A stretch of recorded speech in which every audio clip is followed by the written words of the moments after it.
masaa'ilka ugu dambeeya isaga 15 ugu dambaysa xalqadeenna 20 wuxuu leeyahay meel qabow ayaan ku noolahay inta badan wayse qab ayaana ku shaqeeyaa inta badan wayse qab buu ku shaqeeyaa kabaha ayaan iskaga tukadaa anoo qabowga ka baqaya diintu maxay ka qabtaa kabow hadday daahir yihiin waa lagu tukan karaa ama qabow ka baq ama ha ka baqin kabuhu dharkay ka mid yihiin dharkayna la mid yihiin haddii ay daahir yihiinna waa lagu tukan karaa haddaanay daahir ahaynna sida dharka oo kaleeta weeyoo laguma tukan karo haddii ay daahir yihiin markaa ama aad ka baqayso ama waxaan leeyahay haddaad ka baqayso dhulkaad soo martay in wax ka soo gaarayna nabigu dhulka ku tirtira buu yidhi dhulkaa lagu tirtirayaa la maraya markaad wasaq ku istaagtay dhulka ka dambeeya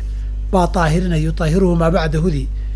daylul mar'a iyo gabadha xijaabkeeda dhulka jiidmaya oo kaleeta way saas darteed kabaha waa ku tukan kartaa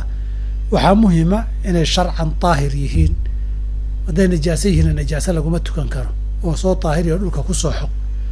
hadday daahir yihiinna waa ku tukan kartaa intaasay xalqadeenna 11aad ku eg tahay intaan xalqada xigta isaga imanayno sidaa iyo waxaan kaga tegaynaa nabadgeliyo wassalaamu calaykum waraxmat ullaahi wabarakaatuh